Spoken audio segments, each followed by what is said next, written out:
Om Shanti. Good morning. हमारे जीवन में बहुत जैसे उतार चढ़ाव आते हैं, तो जीवन में उतार चढ़ाव तो आते हैं, लेकिन जीवन सदा हमारा सुखी रहे, खुश रहे, शांत रहे, उसके लिए हम क्या करें? उसके लिए हमें अपने जीवन में क्या ऐसा करना चाहिए जो हमारे जीवन में सुख शांति हमेशा बनी रहे?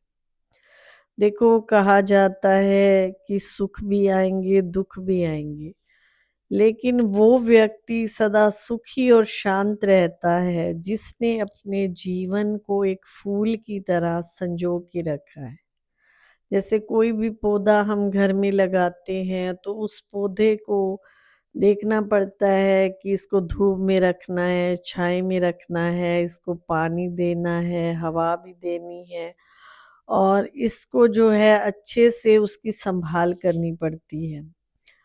तो हमारी लाइफ में भी हमारे जो आत्मा रूपी हमारा जो फूल है, उसको हमने रोज क्या करना है? उसको कौन सी हमने जो है पानी देना है, कौन सी हवा देनी है, और कौन सा उसमें जो है खाद डालनी है, ये हर बात का हमको ध्यान देना है। देखो, हम शरीर के लिए जैसे सब कुछ करते हैं, तो ऐसे आत्मा के लिए भी हमें रोज करना होता है। एक फ़ोन होता है, फ़ोन को भी सारा दिन हम यूज़ करते हैं, तो सोचते हैं कि इसको अच्छे से चार्ज कर लूँ ताकि ये पूरा दिन मेरे काम आए।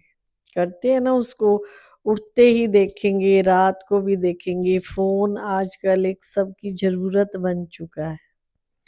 तो ऐसे आत्मा की भी हमको रोज संभाल करनी है, ध्यान रखना है, क्योंकि शरीर जो है किसके आधार से चल रहा है? आत्मा के आधार से ही चल रहा है। आत्मा अगर इसमें से चली जाए तो शरीर किसी काम का नहीं रहता है। तो इसमें हमको, जैसे मैंने बताया कि आत्मा हमारी क्या है, एक गुलदस्ते की तरह है, एक फूल की तरह है। उसको हमने कैसे संजोना है, इसमें रोज हमको क्या देना है? ज्ञान का पानी देना है। ज्ञान को अमृत भी कहा गया है। अगर हमको ज्ञान आ जाता है, हर बात को हमने कैसे हैंडल करना है, कैसे अपनी लाइफ में चलना है, तो समझो हम इसको ज्ञान का पानी दे रहे हैं। अभी हम छोटी-छोटी बातों में जैसे क्या हो जाते हैं, कभी खुश होते हैं, कभी उदास होते हैं, तो उसका कारण यही है कि हम अपनी आत्मा को ज्ञान का पानी नहीं देते। जैसे मैंने देखा है कि जो हमको रोज महावाक्य सुनाए जाते हैं, अगर उसमें से हमको 2 बातें भी याद रह जाती हैं, तो वो भी जैसे हमारी आत्मा की खुराक बन जाता है। आत्मा को जैसे मैं पानी पिला रही हूँ, ऐसे महसूस होता है।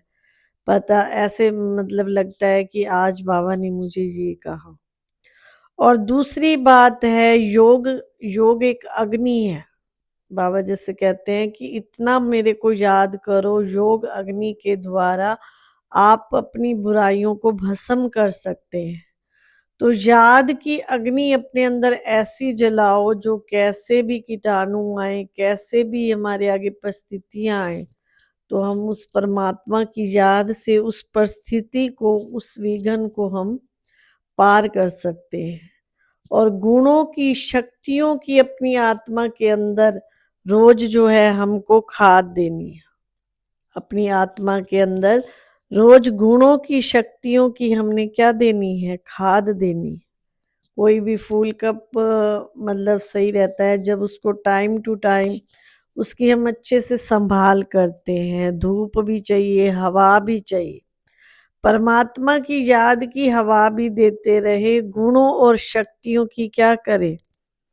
खाद देते रहे। ये बहुत जरूरी है। जैसे कई बार हमको सहन शक्ति की जरूरत होती है और हम क्या करने लग जाते हैं? उस परिस्थिति का सामना करने लग जाते हैं। तो हमने उस समय अगर उस चीज का यूज ना किया, जैसे कई बार आप देखते हैं पौधे में अगर हमने ज्यादा खाद लगा दी तो वो पौधा क्या हो जाता है? जल जाता है। तो ऐसे अगर हम जिस शक्ति की जिस समय हमें ज़रूरत है, उस शक्ति को यूज़ करते हैं, तो आत्मा सदा प्रफुल्लित रहती है, खुश रहती है। जैसे मान लो जब हमें सामना करने की शक्ति चाहिए तो उस समय हम सहन करने लग जाएं। जैसे कई बार आपने देखा होगा कोई हम मान लो कोई चीज आ रही है हमारे सामने तो उस समय हम आंखें बंद कर लें तो उस समय हमें उस परिस्थिति का सामना करना है ना कि हमें सहन करना है। ट्रक आ रहा है, गाड़ी आ रही है तो हम सोचते हैं ना तो इससे बच के निकल जाएं। हम उसको ऐसे देखते हैं अब मुझे क्रॉस करना है, सड़क क्रॉस करनी है।